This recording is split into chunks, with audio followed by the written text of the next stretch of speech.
you like to learn a little bit about the finer things in life, arts and crafts really impact the way our culture helps portray itself and help people to learn lessons for life. Stay tuned for more, everybody.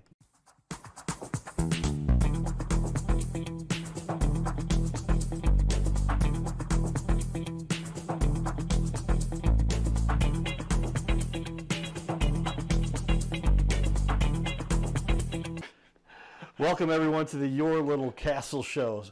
Stephen McBee is back in the building here. We're going to talk some more about arts, fine crafts, Bluestem, Missouri Fine Crafts, and art fair every day. Located here in beautiful Columbia, Missouri. In that part of the country, do you say Missouri or do you say Missouri? You know, that's a great question. It kind of depends on who you're talking to. And same with our artists. We have both. We have some good old boys that come in and here's my wood box from Missouri, and and then we've got some others like this is from Missouri, and so it's okay. That's what's great about our gallery is whatever your taste is, we've got something for you. Nice, and that's part of what we want to help explore detail, because so much about what goes on our little planet has to do with the arts and how you express yourself and communicate and develop on this little planet. With that, shout out to our sponsor. Because you like nice things in your little castle. I'm hitting my wide button. There it is. In your little castle that might have some beautiful artwork from Bluestem. And I'm putting the Bluestem Missouri Crafts. I'm putting their Facebook page, and there we go. And website. The website's got a tremendous amount of information out there. That's a great job.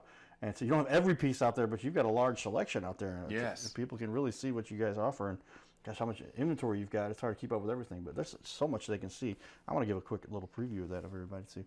But here I am. I'm already into the dining pieces left from our last show. If you missed our first show, check it out. It's got lots of great information, but here is that website, and beautiful items in a number of different categories.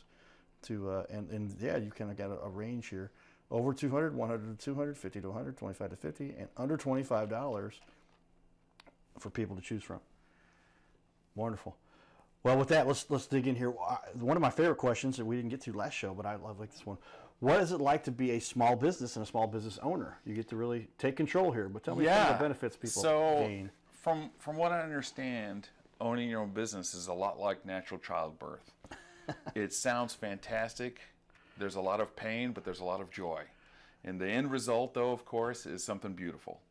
And so, it has been a learning curve, to say the least. There's government regulations and insurance, and, being downtown, that in itself presents its own challenges. But the people that come in, we have Bluestem has been around for 43 years now, and they have done such an incredible job of developing relationships that we have a lot of students that come in for Mizzou.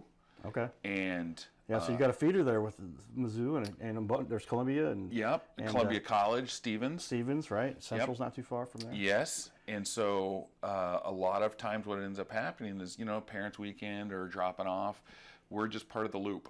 And they come down and stop in. And so I am meeting people from all over the country every week. And that is definitely one of my highlights, is being able, and I always ask them, like, well, where are you guys from? Right. And Texas, Florida, Oklahoma, again, St. Louis, Kansas City. The people in itself, we have an amazing staff that my wife and I bought the business at the beginning of the year, and they wanted to know what changes we were going to make. Okay. And I was like, well, if it's not broke, don't fix it. Right. You guys have been super successful for 43 years. Why would I come in and think I could, do better than what you've already proven to be a great product? And so I've been just trying to learn from the previous owners. They've been incredibly helpful in trying to make us successful. Sandy and Paula both have just bent over backwards because this is their baby. They didn't invest all that time and heart work into it and then just write it off and go in the sunset. They're still wanting to be involved. The nice thing about where they're at now, they can just come in, do the happy stuff and be like, all right, have fun, and take off. And so, but we're so excited. So we inherited a great staff They have great systems already into place. They have great relationships with over 270 artists throughout Missouri and the surrounding states. And about the only changes that we are making right now is just recruiting new artists. And so if you're an artist, you're looking for a gallery, Bluestem, give us a call. Yeah, I mean, this is really tremendous because I know so often, people are going, I've got to sell my stuff, and I put it on my Facebook. I get the Facebook Marketplace. Back before there was any of that, you would literally, the craft shows were about all there were out there for somebody. And so our number one venue, we have two different business models. We have consignment and then we have wholesale. As a business owner, I like the consignment side because I don't have to write up the money up front. Whereas wholesale, I buy it from you at wholesale price and I sell it retail. Right. Both models work great. It kind of depends on where you're at. The nice thing about the consignment side is you'll bring your art in, we'll check it in. We've got an entire system so everybody knows exactly what we've got. And we'll have it on display with you. It'll get put on the website 24/7. We're open 7 days a week, and we've got a flow of patrons coming in all the time. Whereas if you're, like for instance, yesterday when we were at the studio in Augusta, well, Augusta is a great little town, but it's a little town. Yeah. And they don't have a lot of foot traffic. Right. Whereas we're downtown Columbia. We have a lot of foot traffic. Yeah. Missouri University and all the families that come in from all of that. So it's not just the people living there, it's the people that visit and come through. Correct. That's a great audience. So your exposure on the consignment side is vastly greater, and so your work investment on the business side of stuff goes down. So it's a give and take. Do you want to get the full retail price for your product, or do you want us to handle the hassle and we'll sell it for you? And then, of course, the wholesale will however the business model works. So everybody wins, and that's what we're looking for. We want everybody to win. There you go. Write that down. The win-win-win situation, everybody. Make it a win-win-win for everybody, because that's the only way. If you're really going to succeed, if anybody comes out ahead and the others don't, then the deal will not continue. Yeah, the consignment option and everything you've got makes it easy for everybody to participate. Yeah, absolutely. Yeah, and so when and sometimes when we take on a new artist like this Jessica, she thought we were buying it for our own home, and then once she realized, she's like, wait, this is going in your gallery? I'm like, yeah, you're going to put it on your LinkedIn, put it on your website. You're featured now at the Bluestem in Columbia, Missouri, and so that's in the art world, especially in the Central Missouri area. I'm not trying to brag or toot horn, but because I didn't do the work, it was the ladies before me that did the work. Right. But we have a great reputation as far as a place of fine crafts and high quality. Awesome stuff that we get to help display some of the best artwork that otherwise people may not discover. So check that out. Go to the website and check out the location right there in Columbia. Maybe before a basketball game, after a baseball game, before a football game, after a football game. Or if you're just down there to visit your kids who are going there. There's 30,000 so many kids that go to Mizzou. Yeah, Moon Choi's done a great job with the campus down there. I have had an opportunity to meet him a couple of times, and he has not only incredible high IQ, he's probably the strongest person in EQ that I've met. I've seen him work a room and love on the janitor and love on the guy that's got 8 figures to his name, and he treats them all the same. It's impressive. There's a reason why Mizzou's succeeding. Mizzou is doing tremendously well, and it's good to see. If you're a kid and you grew up in St. Louis, and I imagine Kansas City, go Tigers. That was your team. MIZ, baby. Watch Steve Stepanovich shooting baskets back in the day. So right. Well, then this is a question that's a unique way to pose in this scenario. But what is the mistake people make by not partaking in art in their life? Well, I think a lot of people think it's outside of their budget. They're just, they're like, I got to go to Target and get, this generic, rubber stamp thing. We have budget stuff for everybody at all levels. Pens, handmade pens that are fantastic. We have a lot of ceramic and glassware, woodwork. And so Valentine's Day is coming up.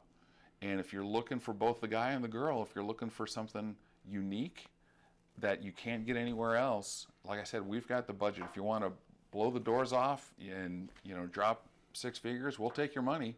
But we've got the guy that's look, I've got $20. Come on in. We have something for you. Yeah, well, that makes it, when you can make something affordable, that's the method for capitalism here. Love it or hate it, but there's a method to say, hey, anything from, I saw items under $25 and up to, and it doesn't say over $2,000, everybody. It says over 200, Right. which could include 2,000, but That's right. you've kind of maxed out there, say about $200, and then some items. What's the most expensive thing in the whole house? The Kathy Broski Lady in Green form. She's $2,500. Okay, yeah. So you're And not even these $10,000 pieces of artwork or anything No, like that. yeah. Well, we'll maybe work up there eventually. But right. and it's keep it in there but at the same time in the same facility you've got everything down to $100, $50, $25 or less. And our birds we found that are up there available, and those were $8. Is that 24. Those are 24. There was some item you mentioned that There was was glass blown magnets. They're Okay. So they're all kinds of custom, really cool colors. It's just an eye catcher. So it's a lot better than just an average refrigerator magnet. This is like what is going on there? Yeah. Okay. There you go. A wide range. That's pretty cool. Do you service? I mean, obviously this is retail. Do you have any commercial ventures in this? Do you have any big companies that supply anything? Anybody else you work with, or is it all you kept it on the that's local part level, of the small business? Yeah, that's part of the passion and part of the business model was local. We only focus on local artists, and by local, we define that by you're in Missouri or one of the surrounding states. Now at Christmas time, they do open it up a little bit just because they're looking for specifically Christmas themed ornaments and whatnot, and so we do have some artists during the Christmas season that are outside of that domain, but other than that, we focus just on Missouri and surrounding states. Very cool, and a wide variety you can pull from there too.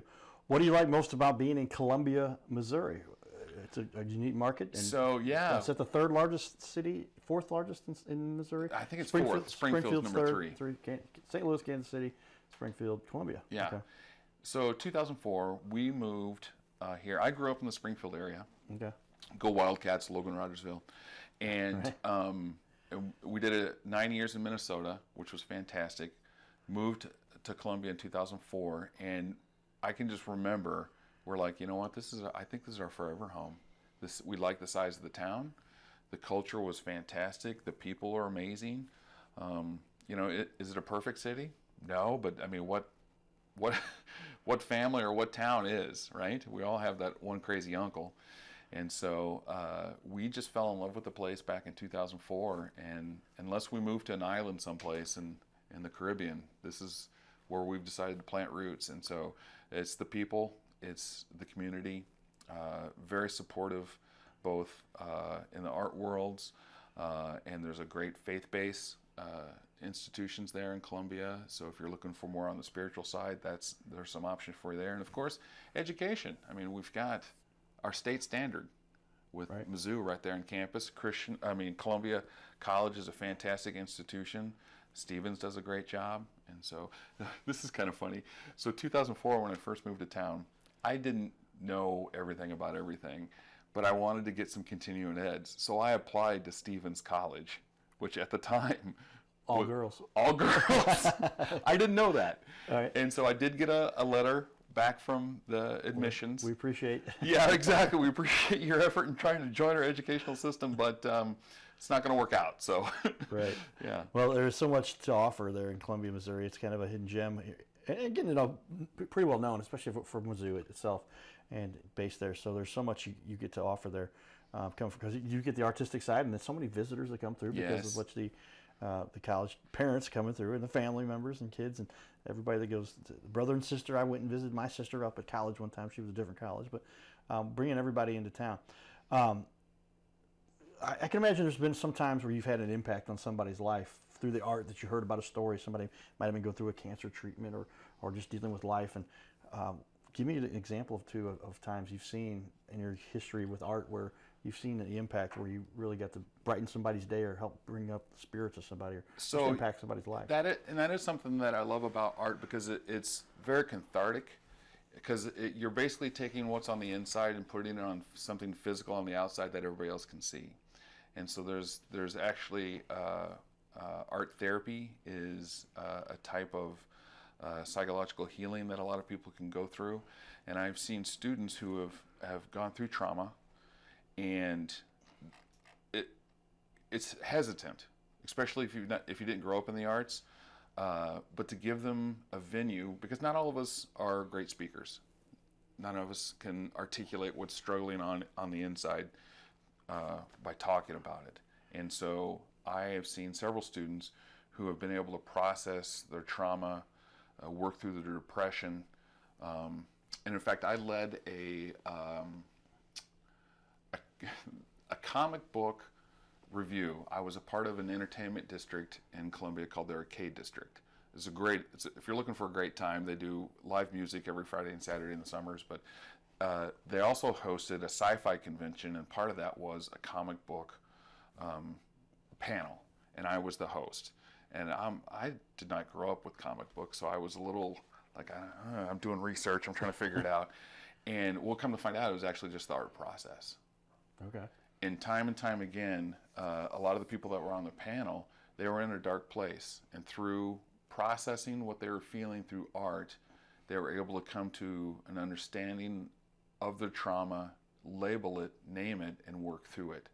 And so, and now they're from suicidal to now reaching out to helping other people.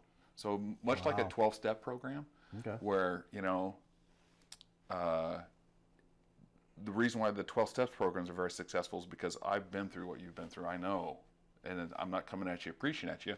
Same in the art world. You've got people like, I know the trauma that you're experiencing, and this is how I processed it. And you can go down my path or take your own path, but process it. Don't sit in it. Well said. And so much that's impacted in our community by those who share their abilities and what they have to contribute through art. With that, we're going to go back to I'll get a little bit of a well-known drama teacher. She taught John Goodman, everybody, and that she's in the Missouri Hall of Fame. She also happens to be my mom. So if you wonder where I get some of this from, it would make more sense now. But I used to go to dozens of plays as a child watching this. But she's got some words here as her little speech after she got this award, and we'll share a little bit of that with you guys here. Check that out.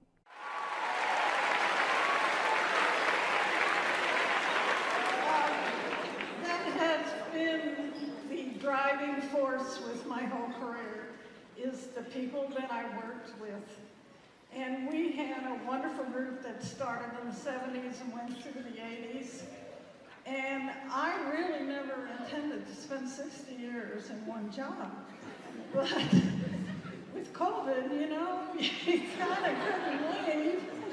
And I think it's important that you realize that you're on the shoulders of all the people before you, and that's why I wanted to do this. And I also want you to know that the people that are running this conference are just astonishing. This conference has grown so much I can hardly believe it.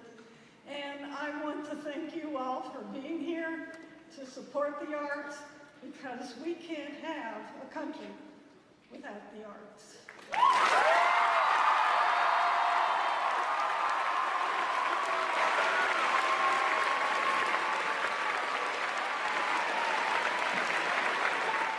His name is Carter Rethwich, but in St. Louis, he's known as the Cardinal Cowboy.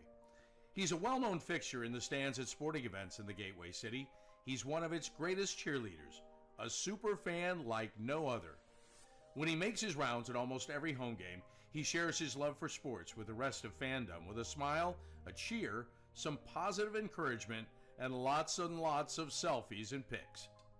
But the Cardinal Cowboy was born of a tragic incident. Rethwich was an aspiring athlete in high school and college. He dreamed of playing in the big leagues, but those dreams ended when he and 3 of his college friends were hit with a devastating crash by a 5-time drunk driver. One of his best friends died. Carter suffered a critical head injury. The trauma put him in a coma for 6 days. The doctors said he was never expected to function again. Those expectations never came true. He fought back and finished college. He was determined to prove the doctors wrong. Among other inspirations, it was his love of baseball that kept him going. And from his near-death experience, the Cardinal Cowboy emerged. His goal in life became to inspire others with positivity despite the odds, to help people believe in themselves and achieve their dreams. So after my coma, I realized that it was up to me if I was going to accomplish my goals, if I was going to reach my dreams. Despite what the naysayers would say, the people that were discouraging me, like they do everyone, it's up to me if I'm going to make it. Don't listen to the naysayers. It's up to you. You decide whether you're going to succeed, whether you're going to reach your goals. Dream, and then always, always chase your dreams. Never give up. Giddy up.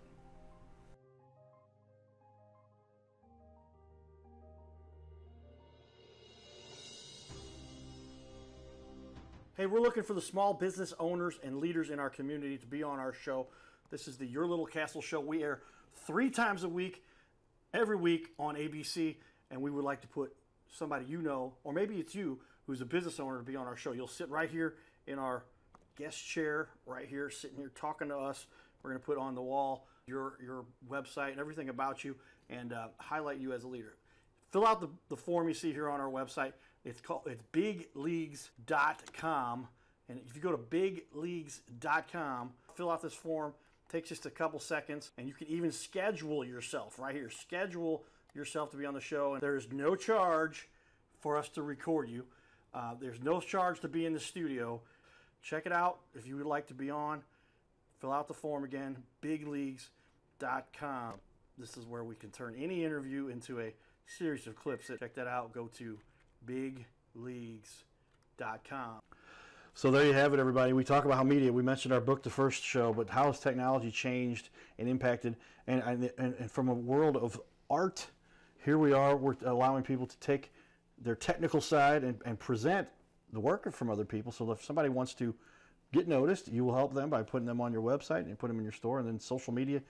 This has evolved. You've been doing this for a while. Yes. How has the evolution towards technology helped you to bring this to people? It makes it a lot easier to build the community and to connect with people. And so the other art communities in Columbia, it's a lot easier for us to be able to share what each other's doing. And then with the artists, we can feature the artists. You know, when we get new artists in, we'd like to highlight them, both on the socials and our website. And so it is technology, and the media has just made it, well, that's how I found this place, was right, because of the media, social media. And so if it had been 1989, it would have been, because that model was either the newspaper or the TV and maybe the radio, but it's really hard to display art on the radio. It has been a fantastic opportunity to connect on a personal level with artists and people in the community, and then organizationally with the other art industries that we have in the Central Missouri area.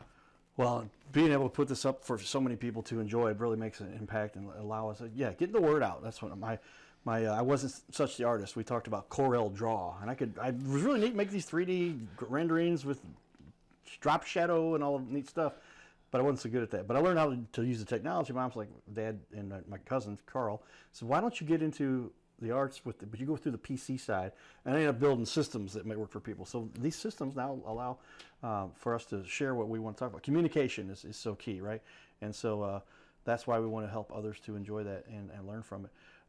With that, what is the process if somebody decides that they want to become obviously if somebody wants to buy from you, come in the store, find something online, they can do that. But if somebody wants to become an artist where they can put their work art in your store, how do they do that? Reach out to us, phone call. You can email us through our website or our socials on Facebook or Instagram. And so there's 2 venues that you get to choose from, consignment or wholesale.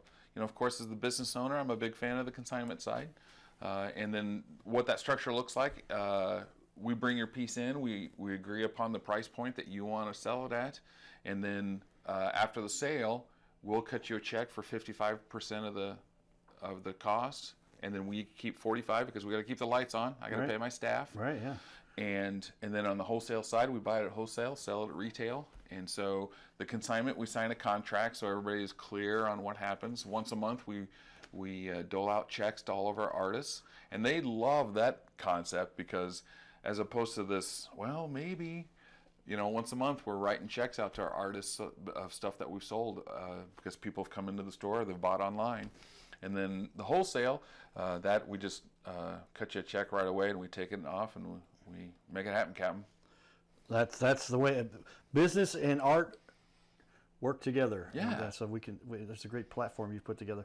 What's the biggest question that your artists have for you when they're deciding whether to work with you? They say, "Oh, wait a minute, that's a pretty good cut." They probably, "What is my cut?" And that's a pretty tremendous cut. It's just understanding the benefit of the consignment side. I think is a lot of artists, because a lot of artists aren't business people, and I'm a numbers guy. When we decided to buy the Bluestem, that was a huge part of it. I mean, do the numbers make sense? And so we went to communicate with the artist, like the benefit side of this is absolutely huge, and because the price, the product is guaranteed. So if somebody knocks it off the shelf and it breaks, that's on us. Oh, really? Okay. They'll still get paid, and so, but otherwise it gets exposure. It's far less paperwork. So instead of having to sign up for all of these art shows, you hand it over to us, and then once a month we'll write you a check. There you go. And so the starving artist now has a resource to be not starving. They can, and it's that platform. Like essentially, there's a lot of people as an example, but Walmart and Target, they're given a platform for your conventional, traditional, everyday items. But now when you have art, you have a platform. Have you become the Target, the big retailer for the small? That's actually a really good way to look at it. We giving them a platform. Yeah, it is. We are the retail market for, instead of having to go to Bentonville, Arkansas, and have to make a pitch, to a bunch of corporate, guys. Come on down to the Bluestem, and let's see what we can do to get your exposure to the art community. We have had somebody who's gone through that process, and he said he was like 1 out of 1,000 that was down. I don't know the specific numbers. I don't want to diminish anybody's passion to go do that process and do that, but man, you've made it pretty easy for the artists now, and they really have a platform, and this gives them the capability of putting their art out there, so they can stay focused on what they enjoy, which is making art. And we did have one artist come through, and we gave him a couple pointers because we're like, you're not quite there yet. Gotcha. And so, but that in itself was valuable because it didn't cost him anything, and we're like, for the retail space, this is what we need. This is the standard that we're at. Because what I didn't want to do is, take on his stuff and then it just sits there and doesn't move, and then, you get distraught. Whereas, part of art is actually meritocracy. Are you producing what people want? Because, and we have several artists also that they have the art they like to work on because it's artistic and it, inspires them, and then they're like, then I need to pay the bills. And so they provide us with some stuff that, is more marketable, I guess. Well, if you enjoyed this show, share the passion, contribute, and send some art or some customers down to buy some great art at a great price. You're watching the Your Little Castle Show, everybody.